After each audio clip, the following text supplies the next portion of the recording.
and I really enjoyed that, and I hope you enjoyed it too. More great music to come later. But first of all, someone very interesting in the studio today. Someone I met last August at the Hellas Classical Guitar Festival, and he's called Daniel. Good morning, Daniel. Hello. Hello, and how are you? I'm pretty good, thank you. How are you doing today? Not bad at all. And of course, we met last year when you were helping out Ben Solfield and everybody at the International Guitar Festival. Yes, the Hellas International Guitar Festival. That's it. And you were running around with little cameras about the size of a matchbox, filming things. Yes, like what I'm filming this on now, actually. Yeah. We have. So basically, who are you? I'm Daniel Philbrooks. I run and own Shirt and Tie Productions, a local Cornish-based video company, which I'm trying to bring in a new film industry to Cornwall because it's very limited here. It's mostly just students and the odd people like me. I'm just trying to work with as many people. Mostly I do music videos because I really like the whole independent music scene. I work with loads of local bands and I just try and get out there and make as much content for them and for myself as physically possible. What got you into it in the first place? So originally I did, I started off in college, I did A-levels, I did media as a DOS subject because I thought you just get to watch Jaws and write about it. And then I fell in love with it. I made my very first film called When All Hell Breaks Loose, but I spelt breaks wrong. So it was When All Hell was in breaks of car, and it was awful. But I really loved the whole editing of it, and then I started making more. Then I quit my A-levels and did a media national diploma, then went on to do a higher national diploma, and last year I finished my Bachelor of Arts, and I've got letters behind my name, which I never use. Fantastic. So basically, it was one of those, like so much in life, it's something you didn't plan to, but it happened. Yeah, I just one day just fell in love with it, and I thought, you know what, this is what I want to do. So why Shirt and Tie Productions? Well, again, when I was in college, I went through a month-long phase of just wearing shirts and ties because I thought it was pretty cool. And I thought, I need a quick name. Shirt and Tie Productions is fine. And I thought, that actually sounds pretty cool. I stopped wearing the shirts and the ties every day, but I thought you wore trousers as well. Yes, I do also wear trousers. But yeah, and I thought this name sounds pretty good. And then I found the perfect tagline, videos of class, to go with the demeanour, and I just thought that's it. And it's evolved from there. It's certainly a very catchy title, and I've seen your logos, which are very nice. Yes, they were designed by Blue Roo Designs, my very logo. Nice and the stained glass motif as well. I think I quite like it. We'll just give you a quick plug. So we'll talk more in a moment, but how can people find you on the internet and get hold of you? Okay, so my email is dmabrooks, without an E, at aol.com, or my mobile number is 077 09 086 176, or you can just go to shirtandtieproductions.com and you can find it all there. Yes, I typed in Shirt and Tie Productions and it was on my browser and it was there straight away, so fantastic. It's very easy to find. You've got some nice equipment in the studio here. It can't be very cheap. No, so right there is a GoPro Hero 4. When that came out, that was about 400 quid, and that's that one. I've got a little cube one here, which is called a GoPro Session 5, which is tiny and fits in the palm of your hand. And behind us, I've got a little Activision action camera. I didn't bring any of my DSLRs because I didn't want to keep messing around. For those watching in black and white, it's actually quite good on the Yes, he's got these little cameras. I'm not kidding, ladies and gentlemen. They are the size of a matchbox. And they presumably, are they recording onto it? Are they remote control? No, I set them up as you were setting up. I just put them around, and I just left them record. So I'm going to have to sync up to audio when I get in, and I'll be putting it out on my channel.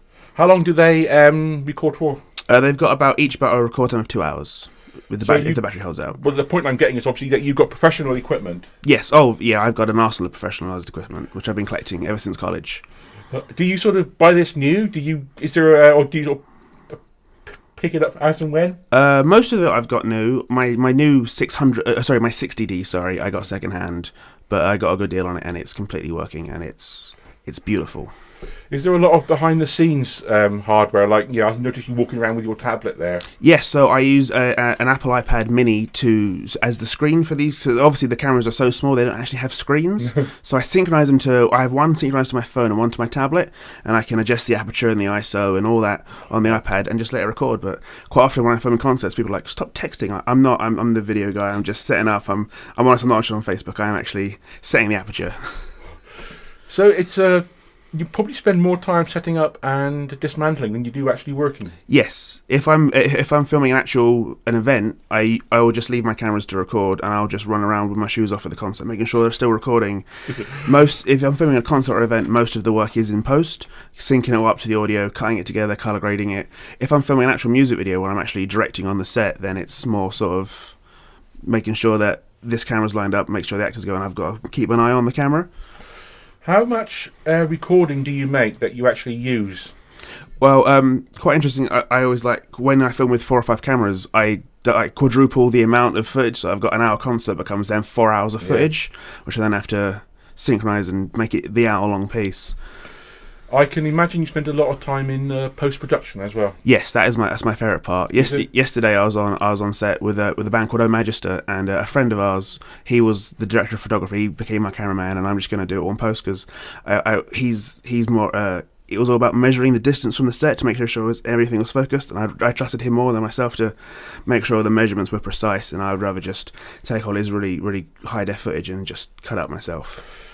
I noticed when you came in here, you put up these cameras. Mm-hmm. You put up 3. One, is that sort of the general layout? Is there a specific layout for a specific room? Is it, or do you sort of come in and get the feel of the place? I usually have this. If it's a concert, usually it's mostly you got a stage, and then I'll try and have a left camera, a middle camera, and a right camera. And then I'll go around myself with some handheld with a 50mm, just getting some nice sort of shadow to fill shots.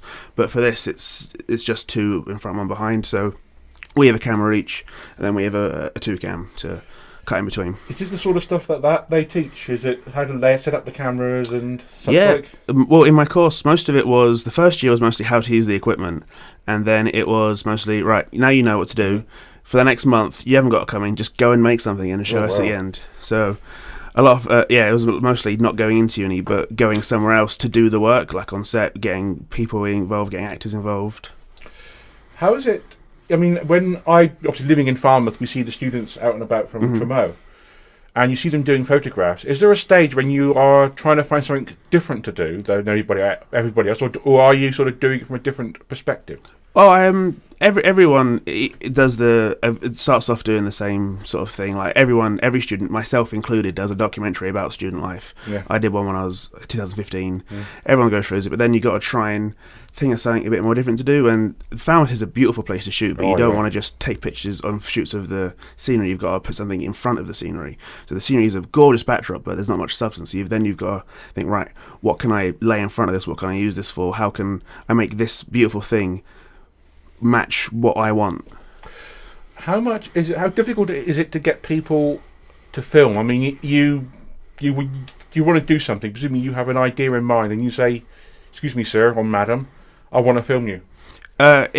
Usually I try and go for either acting students or actors or models in the local area, and be like, right, there's a very minimal or no budget, depending on who I'm working with, and if they're able to do it, then fine, I will work around it. Whereas sometimes if I want to film at a venue, I'm making a film next month called Killer Track, and I was trying to find a pub to shoot in. Took me about 4 or 5 attempts, but I finally got in contact with the Old Ale House in Truro, and I'm very excited. Place. It's gorgeous, and their rhubarb and custard cider is fantastic. Looking forward to shooting it there, but it took me a while to find somewhere, but eventually I found the perfect place, and I'm glad it took the amount of time it did to find the perfect, instead of just settling for somewhere. I presume it is that case of finding the perfect place, and also finding the perfect place that's going to be cheap. Well, not cheap's the wrong word. That's not going to cost too much cash. Yeah, good enough for the budget. Yeah, it's a better way. It's a better way of saying it. Where do you see yourself going with this?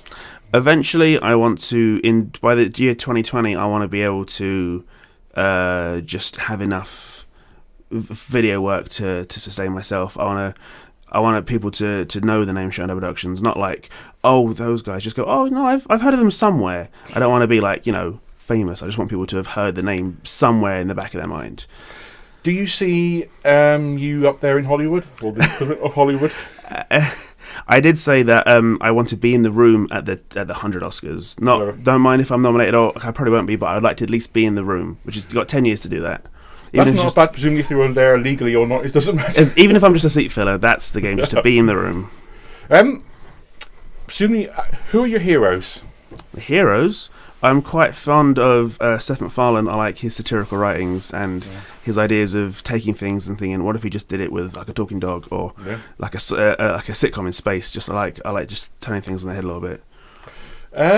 If someone gave you a blank check, what would you do with it? I would. Wow. As far as film and production is concerned, I would take enough to get enough equipment to sustain myself, and then get enough equipment to build the company, and then be like, right, now I've got top end equipment. Let's find someone to work with. How much of what you do is limited to the equipment you can afford? I'd say is about, I don't know. A lot of people want slow motion stuff, and it's quite hard to get slow motion cameras on a budget. So I've got cameras that can shoot at slow mo on 720, but then I've got to in post upscale it ever so slightly. And Ian's just coming to the studio. Morning, Ian. Mitten da. Good morning, everyone. Just interviewing Daniel here, Shirt and Tie Productions. Yes, I've been listening. I gotta ask, because the way you've got the camera set up is quite interesting to me, because I do video as well, but nowhere near this complex. Are you a fan of two shots, having two people in the same frame and keeping to that as much as possible? Or do you prefer working on the close-up coverage? I quite like having, so I've got a two camera right behind us there. I like to have that as an establishing shot, then cutting around it with some close-ups and sort of different shots focused on different aspects of the scene. Right, so people's reactions. Yes. Because I've seen works of directors like Kenneth Johnson and obviously people like Spielberg and Lucas. And I must admit, with Kenneth Johnson, I love the way he allows people to react in a two-shot. Which is, it's interesting. If you get two good actors who can do that, I think it's great. But as I say, that's a personal thing, and my own video work is far less. I mean, I'm single cameras, straight to me, and that's about it. And that's about what I do. I'm quite fond of the cinematography in Better Call Saul and Breaking Bad. He just has long lingering shots. There's my favorite shot in that. There's an argument in the background, and it's just the shot is just focusing on a printer, printing out some paperwork, and you can just see two out focus people just screaming at each other, and you can just muffle here, and you just focusing on the printer. I just love the idea of that. There's so much in the background, but go, no, that's not important. Just show the real world things. Just show a printer. That's what I'm quite fond of that. Of course, technology has increased logarithmically almost. I mean, these cameras you got here, you go back 20 years, they would have been off the deck of the Star Trek Enterprise, I presume. Yes, yeah, they would have been huge. People would have lost their minds when they saw a tiny box. It's I'm sitting here with my iPhone, or it could be an Android phone. I'm trying not to advertise either one, but it's the technology that's available to hand. Where, I mean, you can come up and do something that is as good probably as anything that Hollywood could produce, presumably on a lot less budget. Well, I would like to think so. I remember when I first started, people were going, "Oh, these Canon 600Ds, they're used in cinema," but now they're like, "Oh, you use a 600D, then they're naff. You don't want those." So in 10 or 20 years, these will just be a thing of the past. Even these tiny ones, or just the camera on your phone, it's rubbish. Where do you see the technology? We said that 20 years ago, these little matchbox cameras you got here would have been Star Trek technology, would have been unbelievable technology, and certainly no mortals could afford them. Yes. And where do you see these sort of things in 20 years' time? Do you see them as postage stamp things? I wouldn't say that small. I mean, I'm quite interested in that. I think the iPhone X now has 4K camera on a smartphone. So, I mean, if we take that now in 10 years' time, I mean, we'll be in like 20K in like just a flip-up phone. It's inconceivable how much technology will advance. Is there a limit to? I mean, I know one thing. A friend of mine's into photography, and he said there's a limit with the number of pixels.